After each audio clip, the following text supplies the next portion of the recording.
Hello, everybody. Welcome to Maximum Libertarian.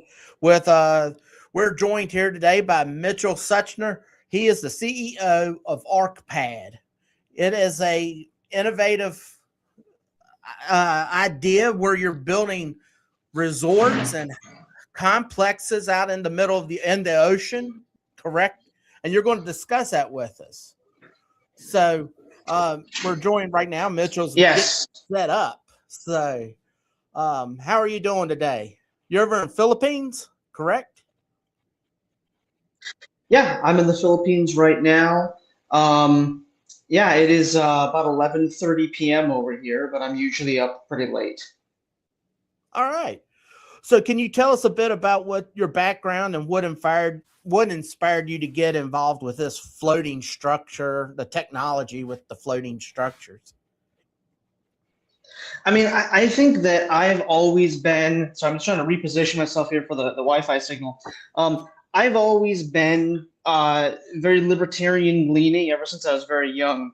And so when around the time that we had the lockdowns, if you remember the COVID lockdowns, uh, I was scrolling YouTube, I was watching through YouTube videos, and I came across this video series about these people that had built a floating house in the ocean near Thailand, and they got chased by the Thai Navy and the Coast Guard. They got chased by a gunboat and a helicopter. All this crazy stuff. Yeah, at the time I thought like, wow, that's a really cool story. And I watched the documentary just be interested in it. And then I realized why they had built the floating house in the first place. And the reason is because, and this sounds crazy, but they were trying to start another country. They're trying to start a new country using something called a seastead, which is a floating house in international waters. So it turns out that this house that they built was 13 nautical miles off the shore, which is important because the territorial waters of a country only extend 12 nautical miles. So if you go out 13 miles, you're in international waters, and then you can be basically under whatever laws you want, depending on the flag you fly. Now, they weren't flying a flag, so their argument was, well, we don't have a flag, so this is now a narco-capitalism. So we're going to do whatever we want out here. And that's when the Thai Navy attacked. So if you look up the story, it's a really, really interesting story. But I took one look at that and I said, this is fascinating. And from my libertarian mind, I really want to see more of this happening.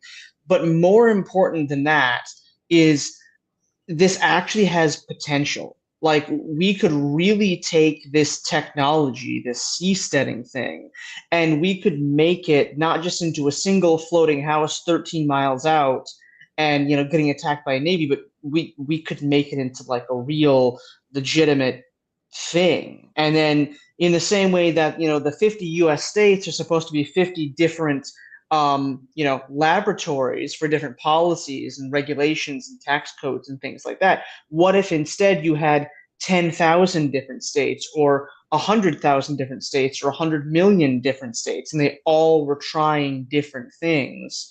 I think that's what seasteading can do. So it's really taking the libertarian angle that the U.S. was founded on and kind of cranking it up to 11 or 12. So that's how I got interested. Yeah, do you have any thoughts on that? Now, the way that it's set up, from what it looks like, is each what do you call that? Like what the structure is each structure like a house, or do you like, all right, we're gonna make a structure for a park and then we'll have a structure for a business and things to that nature, so they can, so it's almost like you walk from point A to point B, or how's that work? If I can share my screen here, I'm gonna pull up my whole screen. Um, oh boy, doing this on live stream is tricky. Uh, so I have a bunch of concept art here that kind of can show off what this looks like, both on an individual basis and at scale. Can you see my screen right now? Yes, I pulled it up. Perfect. Awesome. So here is 1, 2, 3, 4, 5, and then it's 2 wide. Here is 10 floating houses. So these are called ArkPad's. These are ArkPad units. Here's 10 single family homes, single bedroom unit on the bottom with a private deck on top. 10 of those right next to each other. We've got a small neighborhood. We could fit maybe 20 or 30 or 40 people into this small neighborhood. These floating structures that we build, called ArkPad's, they can be standalone or they can join together with neighboring structures. They're built on these big, tall, hollow columns that you're seeing right here that are called spars. And these allow it to not only float, but they keep the center of mass at the bottom of the structure and the center of buoyancy at the top, which means that it can't flip over even in a storm. And not only that, not only is it safe to not flip in a storm in the same way that an oil rig is designed, but additionally, because the platform that you walk on, the platform itself is raised above the water, when smaller waves do pass through, rather than feeling the whole platform rock from side to side, it only passes through these spars and doesn't move the whole platform. So an ordinary day in the ocean, you're going to feel like you're on land because the platform is stable. And then during a storm, it's not as stable, but it's safe. It's safer than being in a boat, for example, because it can't flip over. So these are built first with safety in mind, secondly, with economics in mind, and thirdly, with that ability to modularly expand from a single family home to an entire floating city. Now, I like to compare seasteads and yachts. A yacht is something that you buy it for $1 million, and it costs $1 million a year to keep it floating. One of these seasteads would set you back about $250,000, which is cheaper than a house in California, for example. Obviously, probably maybe cheaper than a house in Virginia. I'm not entirely sure. But the difference between this and a yacht is that these are incredibly low maintenance. So this is made of strictly non-corrosive materials. We're talking fiberglass, stainless steel, aluminum, things that do not rust. We estimate that it has a lifespan of about 93 years, assuming that you do little to no maintenance on it whatsoever.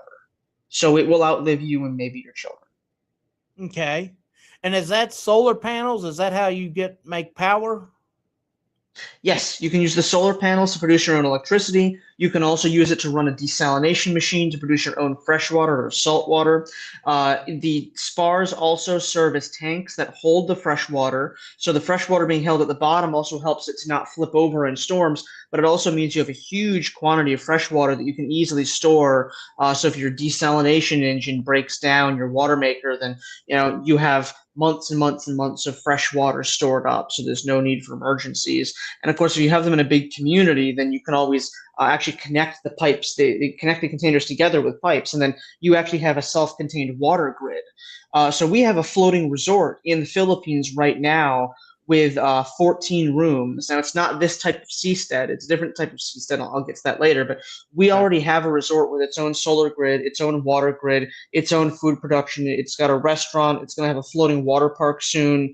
We've got glass bottom kayaks. We can paddle out over a reef and look at the corals beneath you and cool stuff like that. Yeah, ever since last year, we've been operating a floating resort in the ocean already. Now, what about sewer? Does it got assume some type of a sewer and things? What does that? Do you have to go inland and as if it was an RV? No. How would? Okay. So it depends. If you're going to put one of these in a coastal area, then it has a septic tank, and you can have that septic tank drained into a boat, and the boat can take your waste to a port where it can dispose of the waste. Now, that's the first option if you're coastal. The other option is if you're in the middle of the ocean, like 80 miles from the nearest land, then you're actually allowed to, depending on the flag you fly and depending on the political and legal situation, usually you can just dump waste. Now, you don't want to dump human waste every day. There's a certain time of day and a certain hour that you want to do it so that it basically gets, is more likely to be eaten away by bacteria. And then you just don't go swimming at that certain time of day that you release the waste. And certainly floating communities would have to have kind of common rules of, Monday at 11 p.m. is the standard time that we release our septic tanks or something like that. That would be some kind of a common set of behaviors. But I'm sure you could work that out after the fact. Right. Okay. Now, how many bedrooms did you say that would typically have in there? Like one of your houses, one of the pods there. This is 1 bedroom, 1 bathroom, and the living room and kitchen are kind of merged together. I think I have some pictures where I can show that off here. I got a little floor plan. Oh yeah, so here's the floor plan. So here's the couch. Here's the kitchen. This is actually an outdated layout for the kitchen. We kind of moved some things around to be on the other side now. It gives you a rough idea of what it looks like, and what the views would look like from here as well. Here's the bedroom and the bathroom. And then here's the whole thing. So you basically got a house that sits on top of this floating platform. Bedroom here, bathroom here, and then the main room is here. Then you got a deck that goes around the edge, and then a staircase on the outside that leads to the top deck, which is again just a big, large deck area, the same size as the house, but the top deck is all open space. So you can put up, tables and set or something, and make it like a little activity space, whatever you want to do. Right now we have these things deployed as tourist infrastructure, but it doesn't have to be tourist infrastructure. It can be residential or commercial, or at this scale you can even do some light industrial activities. The point of this is that they're like Lego blocks. You snap them together and you can build a floating city. It's interesting.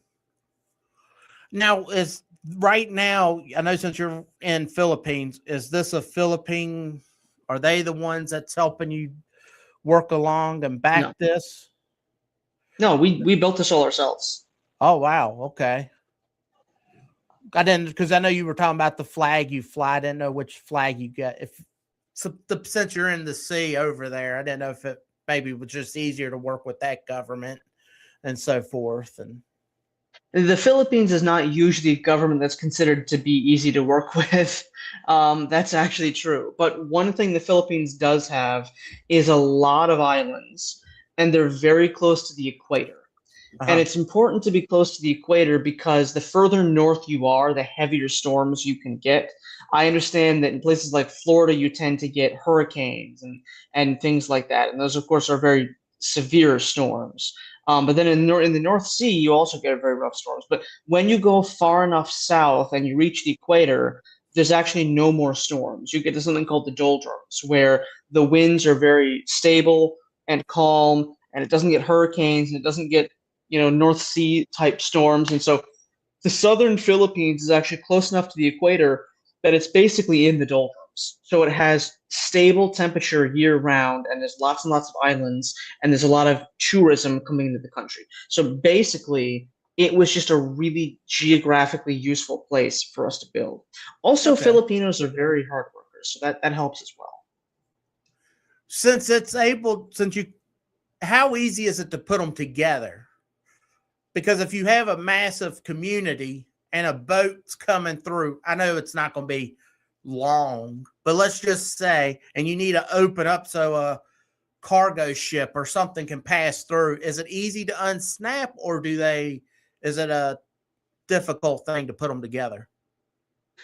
It's not difficult to put them together at all. So, I mean, keep in mind, we haven't actually put two of these units together yet. Okay. The units that we have in the water, do you see these things in the background, these smaller kind of A-frame designs that are also in the water?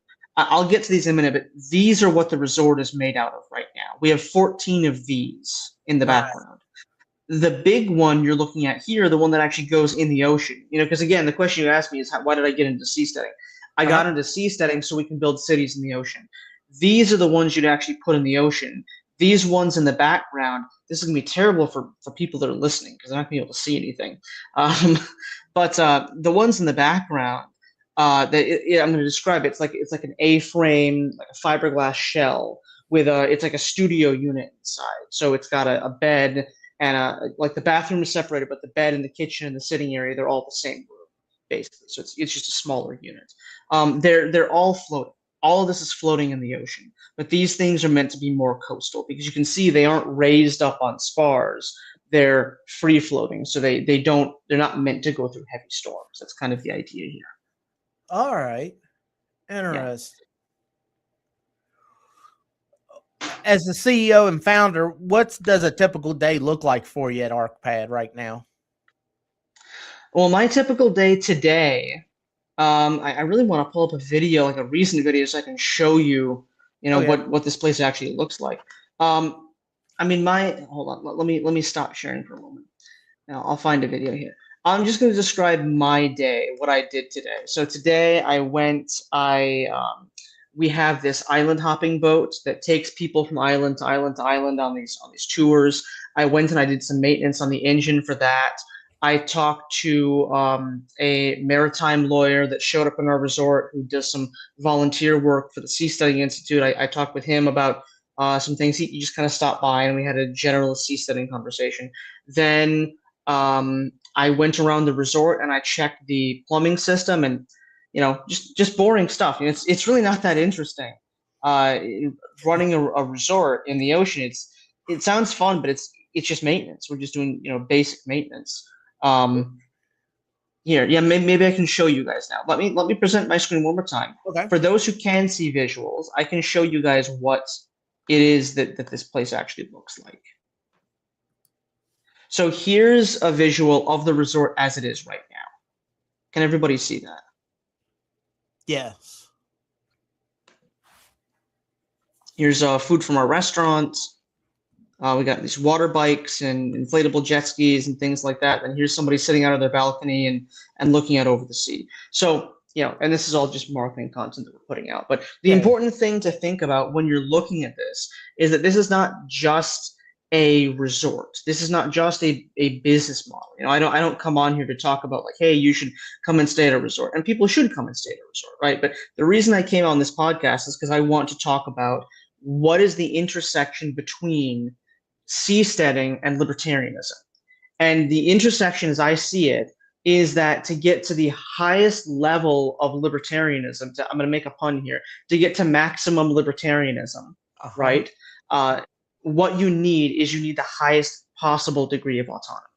And in my mind, the only way to get the highest degree of autonomy possible is either setting up your own colony on Mars, which is very, very difficult to do, away from all existing governments, or going into international waters. And as you can see from this picture here, we're effectively, at this point, we're capable of going into international waters.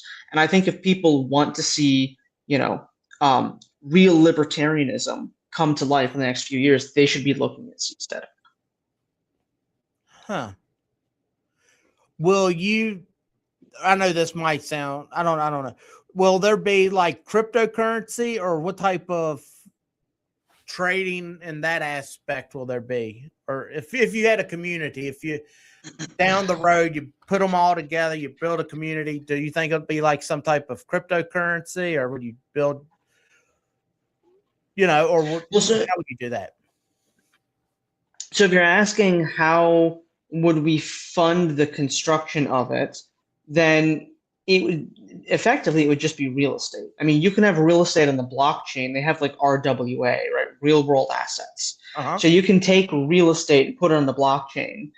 We actually sell this real estate right now. If you go to our Facebook page and you message us through Facebook, you'll talk to our marketing staff and they can help you to buy ownership in this place. So you can buy, I think the minimum is like $400. You can buy like a portion of ownership in one of these floating houses. You can do that right now. And we accept crypto. So you can convert your crypto into physical real estate today. And I do endorse people doing that because you're supporting seasteading when you do that, which is a good thing. But when it comes to building a floating city, the two questions are, one, how do we fund it to begin with? And two, how does it make a profit and therefore grow on its own? And the answer to the second question is there's a lot of different business models that political jurisdictions that have better governance can attract and grow those business models. I think you know this, you're a libertarian, right? The most extreme example is, would you rather set up a business in South Korea or North Korea? Nobody's going to set up a business in North Korea. It's probably not even legal. It's banned, right? So would you rather set up a new business in California or Florida?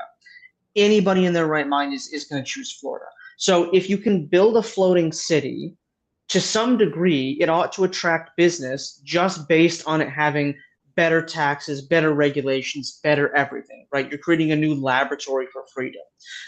That's one element of it. Another element of it is there are some direct economic advantages to being on the water. One of them is that you have better access to ocean farming. So seafood farms, fish farms, seaweed farms, crab farms, lobster farms, all kinds of stuff, right? Seafood is some of the highest profit margin stuff you can make. If you compare a chicken farm to a salmon farm, the salmon farm almost always has way higher income. The salmon farm is going to blow the chicken farm out of the water.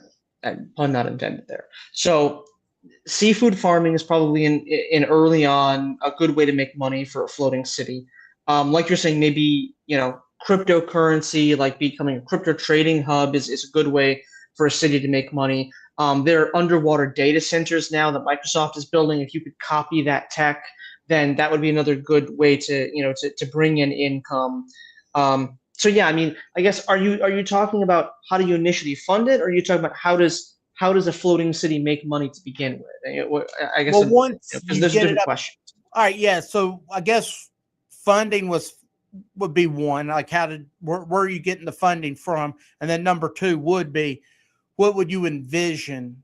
Would you want it to be a cryptocurrency once it's an actual? You said let's build a city.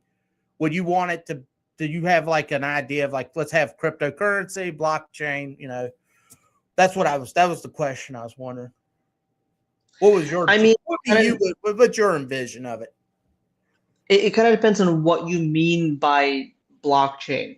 Are you saying like, should every restaurant accept Bitcoin? If they want to, sure. Or are you saying like, there needs to be an official currency that you use in the city or something like that? If the city in its initial stages is comprised of like 62 people, I don't think it's going to have its own coin. But if you're saying would it be a crypto-friendly political jurisdiction, then yes, it definitely would. All right, interesting. What has been some of the biggest technical challenges in building this stable living and floating homes have you come across? A lot.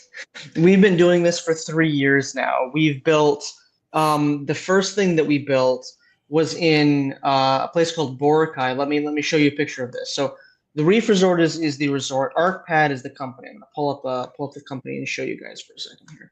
So this is the first floating house that we built. Where's the pin? Here we go. This is the first floating house that we built in a place called Boracay. I'm gonna mute this. You can see the floating house out here in the distance. Here it is being pulled by one of our boats. So we built it on land and then we hauled it out into the sea, and then it's going to get taken and moored. So mooring is basically dropping a big concrete weight on the seafloor and then using a rope to fasten the floating house to the concrete weight. Now you can see the size of this. You can see how big this is. It was at least 1.5 years of civil engineers, architects, naval architects, marine engineers, just lots and lots of different people who were heavily involved in every aspect of the design, construction, and launching of this thing.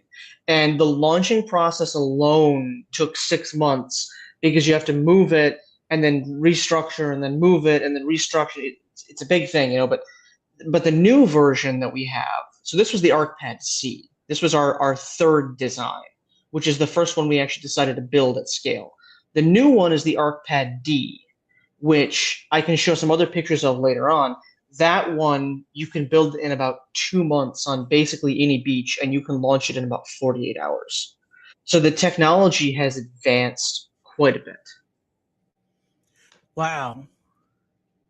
And how fast, when you move it, how fast is, and I know this might sound silly, can you move it at normal pace, or is it like have to go slow? Like, when they move the space shuttle, it has to go real slow because you don't want anything to be jockeyed with. Is that the same, or can you just pull it on out once it gets put together? It's pretty secure.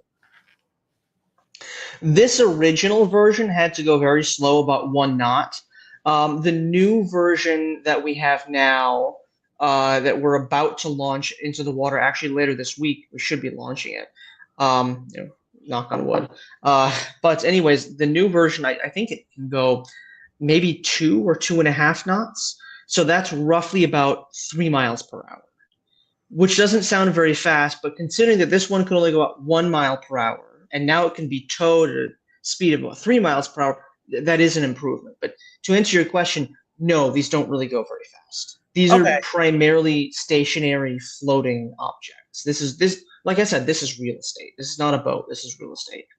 Right. No, I was just curious when you were moving it out there, if it was like, if it had to go. I remember watching them do a documentary about the space shuttle. And when it goes out to the launch pad, it had to go very slow to get prepped to set up because they didn't want to jockey, anything to shake loose or whatever the case might be.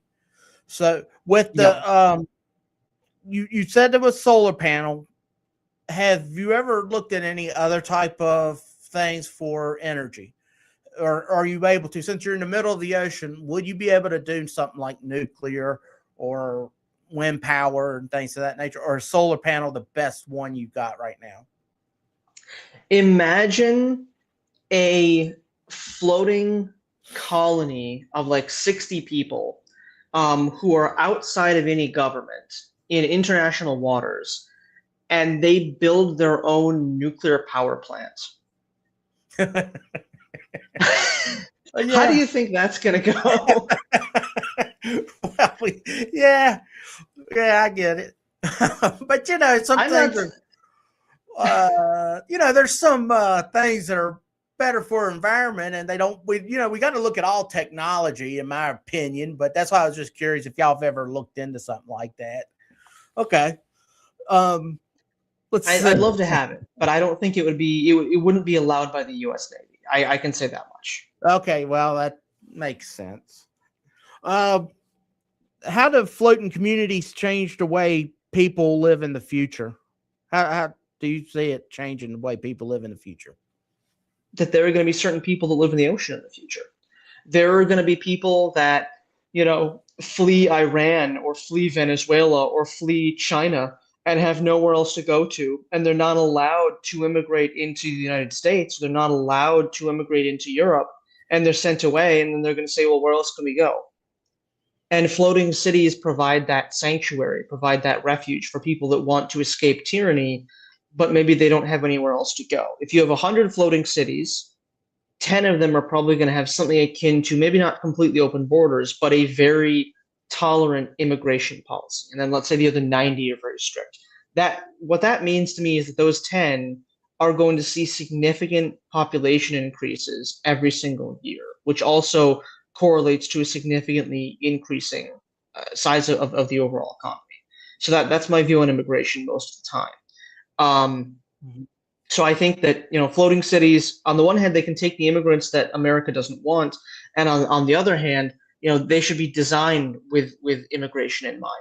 And because they're modular, because you just keep building them, cranking out the same floating house over and over and over again from a handful of boat yards, you can really scale up and just bring in a lot of immigrants very quickly. So in the future, will we see immigrant-based floating cities or corporation-based floating cities or libertarian volunteer-based floating cities? I don't know. It's hard to say. My role is just to develop the technology and make sure that it's safe and make sure that it's practical for real world use. And for someone to visit or stay at one of your reef resorts, you're able to have people come here and just visit, correct? It's on Airbnb, it's on Agoda, Booking.com. Yeah, anybody can come. All right. Where is the next spot that you would? Have you looked at like locations or where you'll expand, or will you just expand from that point? Does that make sense? I think we're going to continue to expand for the time being where we are right now. Now that's not to say that we're not willing to sell seasteads. Okay, if anybody contacts us and says we want this particular floating house, that they want one of these, well, I would give them the upgraded version to start with, right? Because this thing's got like a 60-year lifespan. The new one's going to have about a 93-year lifespan, is again what we estimate. So we have an upgraded version of what you're seeing on the screen right now. So if anybody wants to buy a seastead and deploy it in their country, we can break it down into pieces, put it in a shipping container, and send it off to you, and you can buy it from us. And they are for sale right now. But if you are more conservative and you say, I'm interested in investing in these floating houses. I want to own a part of this floating resort, but I only want to put in like 400, 500 bucks, something like that, just to kind of test it out. Then that's when you should probably message us on Facebook, and you can buy what's called fractional ownership. And all of the money that comes from this type of fractional ownership that just goes piecemeal into the resort that we have right now, that money basically goes into our boatyard to fund the construction of more floating houses in the Philippines. I can show you again. Let me continue to screen share. This is the area. Show you the whole Earth here, and I'll zoom in. This is roughly where the resort is located.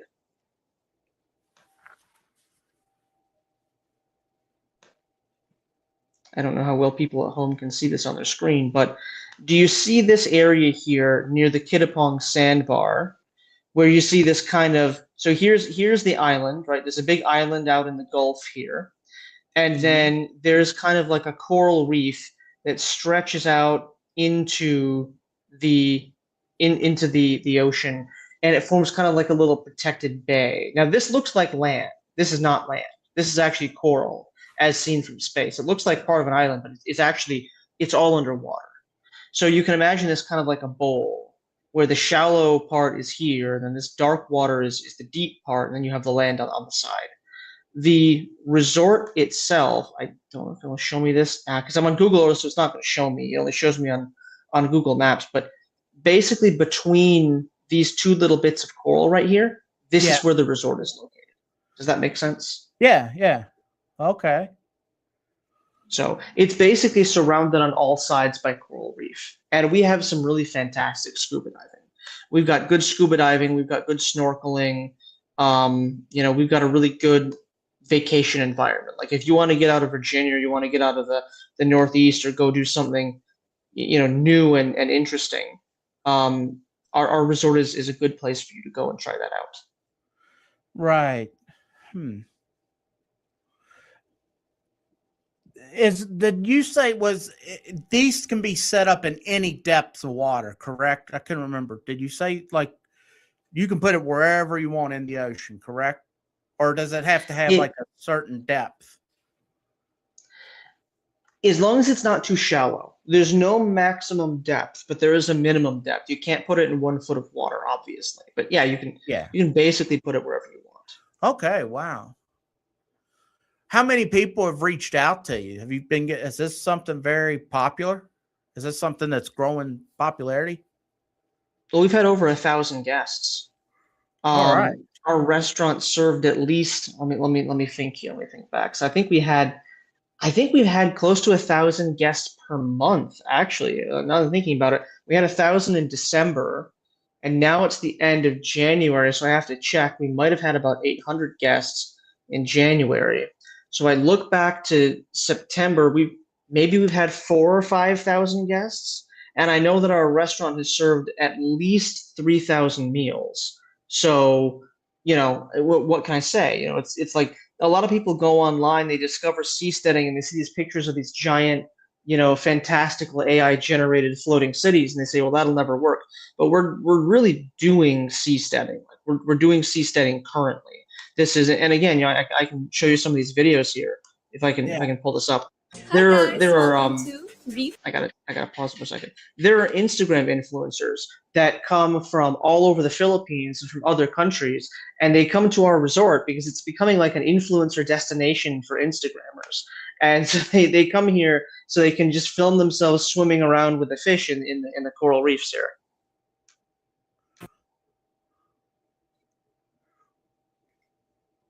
And again, this is coastal, right? This is all coastal. This is not the big ones that look like the oil rigs that go out in the deep water, but this is what the resort looks like.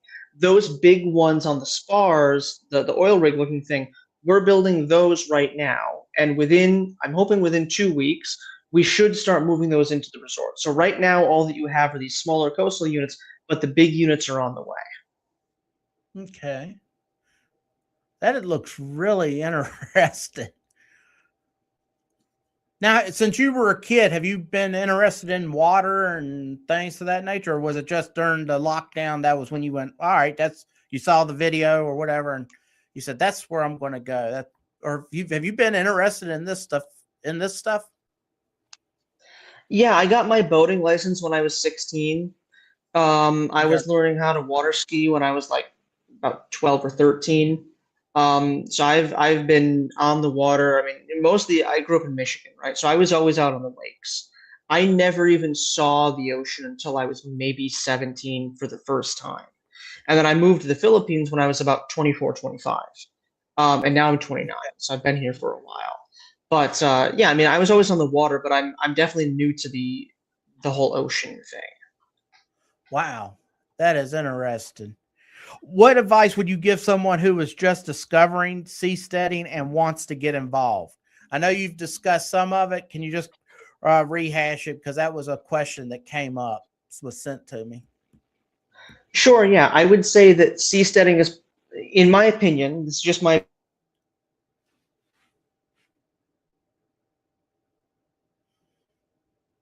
You froze up a little bit if you can hear me.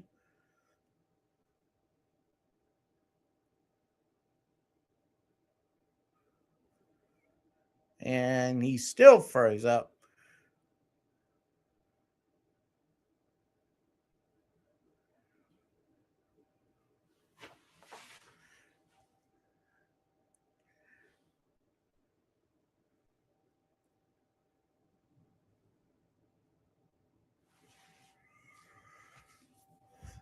Well, we'll give Mitchell a few minutes as he hopefully gets his signal back together.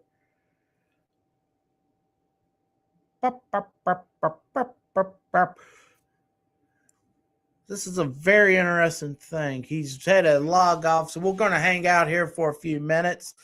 So we'll give Mitchell a few some time to get on there and get all back on the screen, giving you some dead air for right now.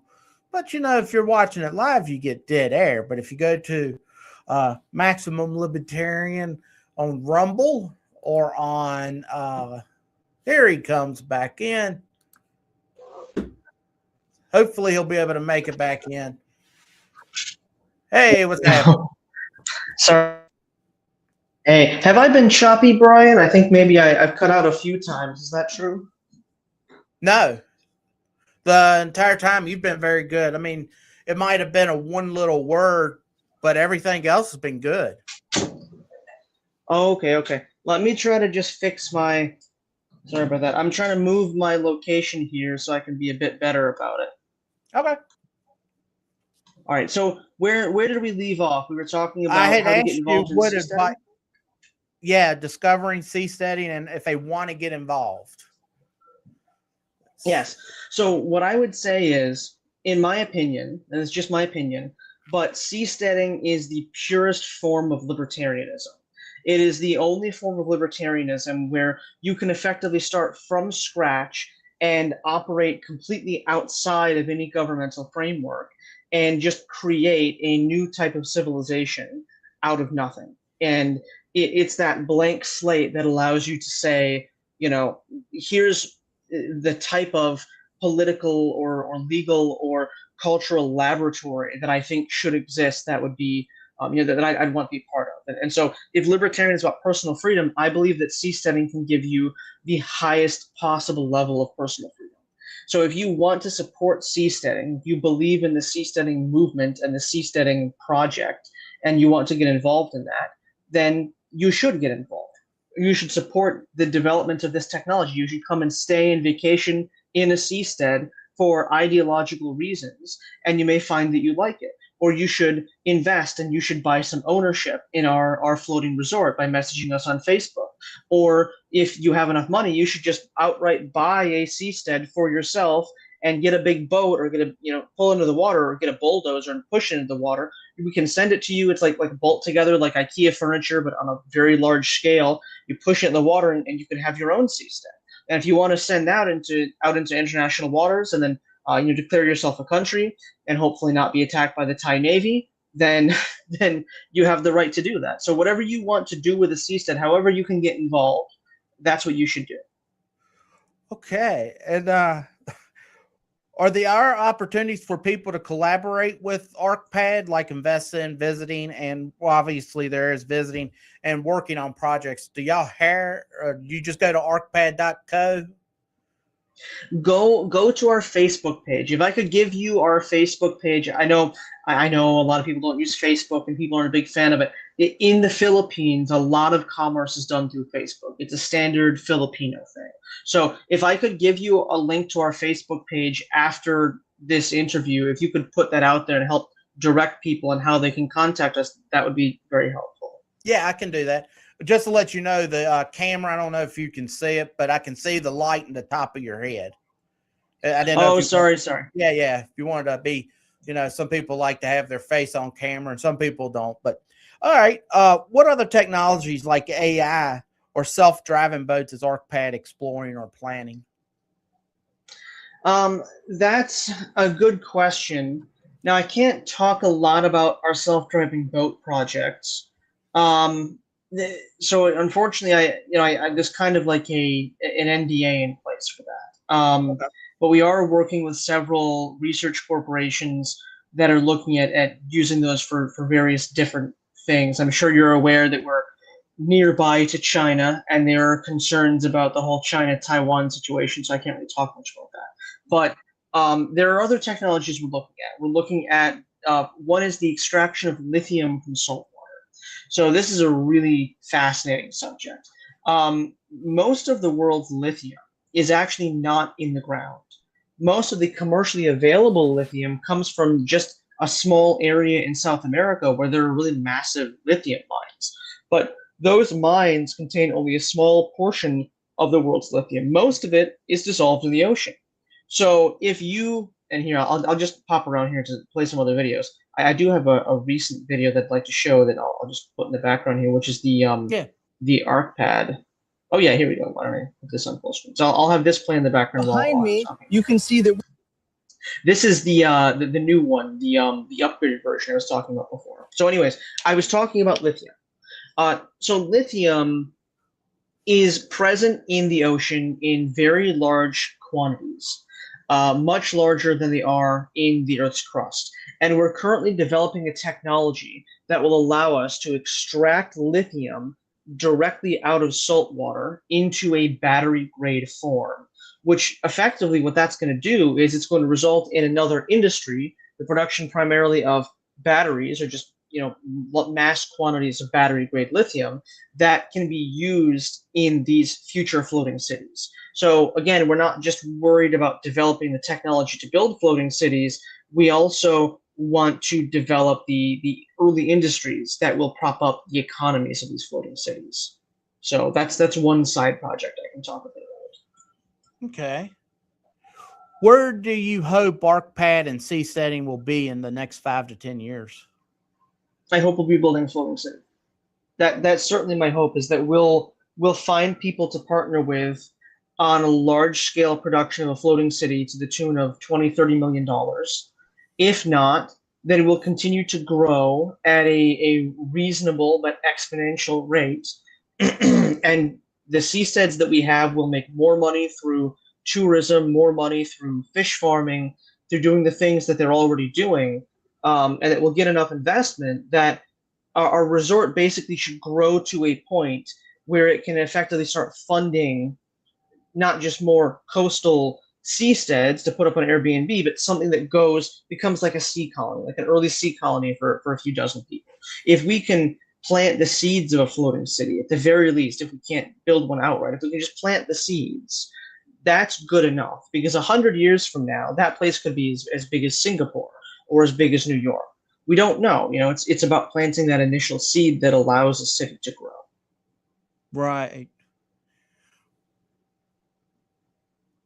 How many people are on your team designing this? The design team is a lot smaller today because most of the designs at this point are done. The technology is mature enough to be mass produced. 2.5 years ago, I would say our design team was like 5 or 6, maybe 7 people, mostly engineers. Certainly, naval architects were heavily involved. We've had 3 different naval architects that have been involved. Yeah, so probably, but if you count everyone, both the civil engineering side and the naval side, we probably had at least 10 or 11 different people that were involved in the design of our seasteads. But today it's more like 2 engineers are still sticking around as we're doing the construction. Certainly once we've built multiple prototype units, we won't really need design anymore. Then it's about pivoting to what I'm talking about, this mass production mode. Right. If someone is completely new to this idea, what's the one thing you want them to take away from the work at ArkPad? I might need more context on that question. You know, what do you mean? Like, do I want them to take away like how to get to our resort, or like from a libertarian perspective, or what do you mean exactly? Yeah, like what would be the libertarian? Like, if you give me more of a, can you build to like if you could only one shot to tell them something, if they took it away, is there one thing that you like them to always think about, like this is breaking away from freedom, or breaking away from freedom, getting your freedom back, breaking away from being controlled, things of that nature? Is there like one tagline you could set up for it, I guess? I would say that seasteading is the ultimate form of freedom, and if you value freedom, then you should support seasteading. That's very interesting. This is a very interesting topic, and I think you're going to have a lot of good stuff come your way. Do you have other that besides the seasteading? Does there other technology? Example, like with Apple, they would build the computer, but while they're building the computer, they're also doing the iPhone, and they've got technology going with the iPad and the iWatch and all that good stuff. Is that how this technology flows, you think? Does it have, all right, we start with the ArkPad, but it bleeds into other technology you didn't even think about 10 years ago? Kind of, yes. I mean, there are really 3 significant seasteading companies today that I can think of. The first one is us, ArkPad. The next one is a group called Ocean Builders. They're in Panama. And the last one, if you look them up, is called LibreArcs. And LibreArcs is a company, I know the guy that runs it. They basically build like a solar-powered yacht that can go out in the ocean for years without needing to make port again. And that actually is more of a yacht type thing. So it's maybe not a true blue seastead, but what I'm saying is there are different types of seasteads for different environments. Even our company produces 2 different types of seasteads, as you've seen while I've been screen sharing here. That we have the kind of small A-frame coastal version, and then we have this big oil rig looking thing. So right there's your iPad and your iPhone. You got different sizes of tech, but they kind of serve the same purpose of being floating real estate. So will there be other sizes? Will there be other shapes and dimensions in the future? Yes, I think that there will be, but I think that they'll fit into relatively neat categories in the same way that you can have an Android or an iPhone, but it's still a phone, or you can have like a Kindle or a tablet or a whatever those other things are called, but it's still a tablet, right? Then you have like a laptop, and then there's 15 different companies that make laptops, but they're all laptops. They're all about the same size. There are many different seasteads that exist actually even right now that people are just not aware of this technology. And there will probably be more in the future, but they do fit into certain categories. And I think that what you'll find is that those common categories are the ones with spars and the ones without spars. And the ones with spars, like you're seeing here now, where I'm standing on top and I'm like, almost 18 feet in the air, the ones with spars are good at rolling through storms. So if you want to build a city that's going to last through a hurricane, you want this type. You want the ones with the big, heavy columns on them. Right. Okay. Well, thank you so much for coming on and explaining ArkPad and talking about it. Like I said, I think you got a really cool thing going on here, and I think you got a lot of things that'll come around in the future. It's gonna be pretty big, I see. So thank you once again for coming on and talking about this stuff. And if you send me that link, I will gladly put it up on and send it out so that people can get in contact if they have any questions or would like to provide you with any ideas that they may have.